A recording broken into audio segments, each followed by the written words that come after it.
Hello नमस्कार जय हिंद दोस्तों। तो इस वीडियो में हम लोग यहाँ पर इंडियन आर्मी का जो अग्निवीर का जो परीक्षा भी होने वाला है उसका हम लोग प्रैक्टिस सेट 9 करेंगे। ठीक है, अभी तक हम लोगों ने प्रैक्टिस सेट 8 कर लिया है और प्रैक्टिस सेट 8 का डिस्क्रिप्शन बॉक्स में आपका लिंक दिया हुआ है, आपने नहीं देखा है तो ज़रूर देख लीजिएगा। इसमें हम लोग प्रत्येक सेट में 15 प्रश्न जीके के और 15 प्रश्न जनरल साइंस के करते हैं। कुल प्रश्नों की संख्या रहती है आपका 30, जिसमें टारगेट आपका सही करने का होता है 25। ठीक है, तो देखिए आप 30 में से कितने प्रश्न का आंसर कर पाते हैं। ठीक है, अभी देखिए आपका अग्नि परीक्षा 2022 का ये आपका होने वाला है। ठीक है, अग्निवीर का। तो चलिए हम लोग स्टार्ट कर लेते हैं। देखिए चैनल पर पहली बार विजिट कर रहे हैं तो चैनल को सब्सक्राइब कर लीजिएगा, क्योंकि इसमें हम आपके लिए जो है टोटल 50 सेट लेकर के आ रहे हैं और आज का सेट हमारा सेट 9 ही है, यानी कि अभी भी हमारा 41 सेट जो है बाकी है। तो आपका परीक्षा के पहले ये 41 सेट हम आपको ज़रूर कराएंगे। तो इसके लिए आपको क्या करना है, सिंपल सी आपको चैनल को सब्सक्राइब कर लेना। ठीक है, देखिए अगर यदि आपको यहाँ पे दिखने में थोड़ा दिक्कत हो रहा है तो आप स्क्रीन को थोड़ा बड़ा कर लीजिएगा, क्योंकि इसमें जो है बिल्कुल सेम ऐसा ही पेपर आपके परीक्षा में आएंगे। ठीक है, ये हमारा प्रैक्टिस सेट 9 है, जिसमें आपको कुल 100 नंबर के प्रश्न रहेंगे, 50 प्रश्न रहेंगे टोटल। ठीक है, प्रत्येक 50 प्रश्न गुना 2 यहाँ। ठीक है, यानी कि एक प्रश्न पर आपको 2 अंक मिलेंगे। समय मिलेगा आपको 60 मिनट, यानी कि 1 घंटा। ठीक है, पहला भाग रहेगा आपका सामान्य ज्ञान, यानी कि जीके का रहेगा। तो चलिए हम लोग हल करने का प्रयास करते हैं। वीडियो के अंत तक आप बने रहते हैं तो आपका 15 दूनी 30 क्वेश्चन आपका कंप्लीट हो जाएगा। ठीक है, पहला प्रश्न देखिए, नई राजनीतिक पार्टियों को मान्यता कौन देता है? देखिए आपने अगर यदि अभी कुछ दिन पहले आपने देखा होगा कि हर जगह लगभग जगह चुनाव था। तो चुनाव जब होता है ना तो बहुत सारे अलग अलग जो दल के जो चुनाव लड़ते हैं, अलग अलग पार्टी की चुनाव लड़ते हैं। ठीक है, तो जो अलग पार्टी जो बनता है, नया पार्टी जो बनता है, उसको मान्यता यानी कि उसका रजिस्ट्रेशन कैसे होता है, उसको मान्यता कौन देता है? ठीक है, तो देखिए इसको मान्यता मिलता है चुनाव आयुक्त के द्वारा। समझ गए, चुनाव आयुक्त के द्वारा जो है इसको मान्यता दिया जाता है कि हाँ आप अपना एक पार्टी बना सकते हैं। जैसे आपने देखा होगा केजरीवाल का पार्टी है आम आदमी पार्टी। ठीक है, आम आदमी पार्टी ये पहले पार्टी नहीं था, लेकिन बाद में ये पार्टी बन गया। कैसे बन गया, इसके लिए क्या करना पड़ा? तो इसके लिए जो है चुनाव आयुक्त के पास दरख्वास्त करना पड़ा कि हम एक पार्टी बनाना चाहते हैं, और यहाँ से इसको क्या हुआ, इसको सर्टिफिकेट मिल गया। ठीक है, तो यही सब चीज़ होता है इसमें। दूसरा प्रश्न देखिए, मंगोल का प्रथम शासक कौन था? सही उत्तर क्या हो जाएगा? सही उत्तर आपका हो जाएगा ऑप्शन सी, चंगेज खां। मंगोल का जो प्रथम शासक था वो आपका चंगेज खां था। ठीक है, 3 नंबर प्रश्न देखिए, नेपोलियन बोनापार्ट कहाँ का था? सही उत्तर क्या हो जाएगा? ऑप्शन बी हो जाएगा, फ्रांस का। नेपोलियन बोनापार्ट जो है वो फ्रांस का रहने वाला था। अगला प्रश्न आपका है, इसरो ISRO का मुख्यालय कहाँ पर है? ठीक है, तो देखिए इसरो का जो मुख्यालय है आपका, सही उत्तर हो जाएगा ऑप्शन डी, बेंगलुरु में। इसरो का जो मुख्यालय है ये आपका बेंगलुरु में है। समझ गए। चलिए हम लोग 5 नंबर प्रश्न की ओर बढ़ते हैं। अब वीडियो के अंत तक बने रहिएगा। देखिए नौका दौड़ का आयोजन किस त्यौहार पर होता है?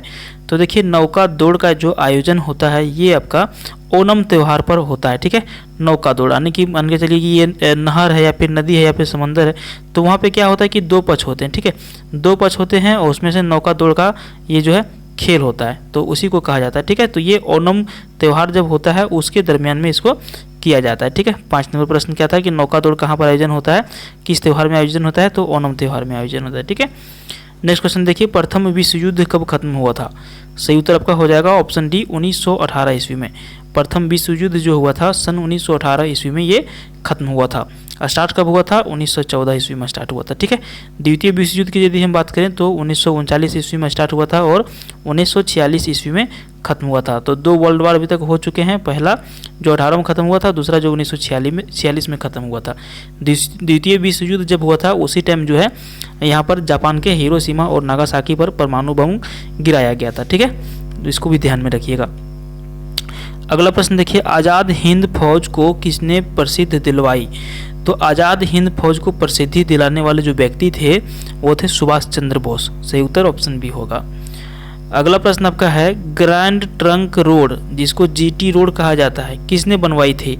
सही उत्तर होगा ऑप्शन बी। ठीक है, शेर शाह सूरी ने ग्रैंड ट्रंक रोड को बनवाया था।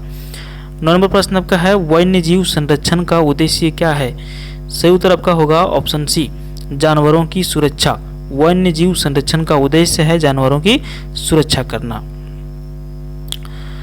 10 नंबर प्रश्न आपका है, खाली स्थान जगह को भारत के कोयले की राजधानी कहा जाता है। सही उत्तर आपका होगा ऑप्शन बी, धनबाद जगह जो है इसको भारत के कोयले की राजधानी कहा जाता है। धनबाद कहाँ पर है? तो धनबाद आपका झारखंड राज्य का एक जिला है, ठीक है। बोकारो भी झारखंड राज्य का एक जिला है, रांची भी झारखंड राज्य का एक जिला है, और रांची जो है झारखंड का राजधानी है, ठीक है। MS धोनी के बारे में आपने सुना होगा, वो रांची के ही रहने वाले हैं। अगला प्रश्न आपका है, सुश्री खाली स्थान विश्व की प्रथम महिला राष्ट्रपति हैं। सही उत्तर आपका क्या हो जाएगा? ऑप्शन डी हो जाएगा, ठीक है। ऑप्शन डी हो जाएगा यहाँ पर, ठीक है, सही उत्तर। ये जो है प्रथम महिला राष्ट्रपति हैं, ठीक है। चलिए अगला प्रश्न देखिए, आगरा खाली स्थान नदी के किनारे स्थित है, तो आगरा जो शहर है वो किस नदी के किनारे स्थित है? सही उत्तर होगा ऑप्शन ए, यमुना नदी के किनारे। आगरा जो शहर है ये आपका यमुना नदी के किनारे स्थित है, और आगरा में ही आपका ताजमहल स्थित है, ठीक है। ध्यान रखिएगा, ताजमहल कहाँ पर है? आगरा में, ठीक है। और आगरा किस राज्य में पड़ता है? तो ये उत्तर प्रदेश में पड़ता है। अगला प्रश्न देखिए, रानी लक्ष्मीबाई खाली स्थान की शासक थी। तो देखिए रानी लक्ष्मीबाई जो थी ये कहाँ की शासक थी? तो इसका सही उत्तर आपका हो जाएगा ऑप्शन ये, ठीक है, झांसी की, ठीक है। क्या सही उत्तर हो जाएगा? झांसी की इसका सही उत्तर हो जाएगा। रानी लक्ष्मीबाई जो थी ये झांसी की शासिका थे, ठीक है। अगला प्रश्न देखिए, भारत में मुगल शासन किसने शुरू किया? तो देखिए भारत में मुगल शासन जो शुरुआत हुआ था वो किया था आपका बाबर ने, ठीक है। बाबर ने जो है भारत में मुगल शासन को शुरुआत किया था, ठीक है। और यहाँ पर आपका जीके का एक और प्रश्न जो 15 नंबर प्रश्न इस तरह से है कि सोने का सर्वाधिक उत्पादन करने वाला जो विश्व में देश है वो कौन सा है? तो देखिए सबसे अधिक जो उत्पादन होता है सोने का पूरे विश्व में वो देश है आपका चीन, समझ गए। ऑप्शन सी यहाँ पर आपका बिल्कुल सही उत्तर हो जाएगा, ठीक है। तो अब हम लोगों ने यहाँ पे जो है जीके का आपका 15 प्रश्न को कंप्लीट कर लिया है। आप हमें कमेंट करके बता सकते हैं कि आपका जीके में अभी तक आपने कितना क्वेश्चन सही कर लिया है, ठीक है। अब हम लोग भाग 2 देखेंगे, यानी कि भाग 2 में हम लोग क्या देखते हैं? सामान्य विज्ञान यानी कि जनरल साइंस, ठीक है। तो यहाँ पर भी हम लोग 15 प्रश्न को कंप्लीट करेंगे। चलिए हम लोग स्टार्ट कर लेते हैं बिना समय को बर्बाद किए। आप जो है वीडियो को लाइक कर लीजिए, अपने फ्रेंड्स के साथ भी शेयर कर लीजिए, क्योंकि यहाँ पे देखिए ज़्यादा दिन अब परीक्षा के आपके बचे नहीं हैं। तो जो मान के चलिए ट्यूशन वगैरह नहीं कर पाते हैं, यहाँ से भी प्रैक्टिस करते हैं तो थोड़ा बहुत तो ज़रूर राहत उनको मिलेगा, ज़रूर फायदा होगा। अगला प्रश्न देखिए, इंसुलिन की कमी से होने वाला जो रोग होता है वो कौन सा होता है? तो देखिए इंसुलिन अगर यदि किसी व्यक्ति में कमी हो जाए तो उसको मधुमेह की बीमारी हो जाता है, ठीक है। एनीमिया जो है ये आपका रक्त की कमी अगर यदि होता है, आयरन की कमी होता है तो ये बीमारी होता है। प्रकाश एक है, 4 ऑप्शन हमारे सामने दिए गए हैं। तो प्रकाश जो है एक क्या है? विद्युत चुम्बकीय विकिरण है। सही उत्तर ऑप्शन ये हो जाएगा। 18 नंबर प्रश्न हमारा है कि जनरेटर से हमें क्या प्राप्त होता है? तो देखिए जनरेटर से हमें जो प्राप्त होता है वो विद्युत ऊर्जा प्राप्त होता है। केमिकल ऊर्जा तो होगा नहीं, प्रकाश ऊर्जा होता है, लेकिन सबसे पहले विद्युत ऊर्जा होता है, तब जा करके हम लोग लाइट उसको जलाते हैं। वायु ऊर्जा का तो यहाँ पे सवाल ही नहीं है, ठीक है। अगला प्रश्न आपका है एनीमिया रोग किससे संबंधित है? तो देखिए एनीमिया जो रोग है ये किससे संबंधित है? तो ये आपका रक्त से संबंधित है। अभी हमने आपको यहाँ पे बताया था कि अगर यदि आयरन की कमी हो जाए तो एनीमिया रोग हो जाता है। तो वही बात है यहाँ पे, एनीमिया रोग जो है किससे संबंधित है? रक्त से संबंधित है, हृदय से नहीं है, आंख से नहीं है, ठीक है। 20 नंबर प्रश्न देखिए, ओजोन का प्रतीक क्या है? देखिए ओजोन जो हमारा है उसका प्रतीक क्या है? तो इसका प्रतीक जो होता है, इसका सही उत्तर क्या होगा? ऑप्शन बी हो जाएगा O3। अगला प्रश्न देखिए, तारों का टिमटिमाना क्या है?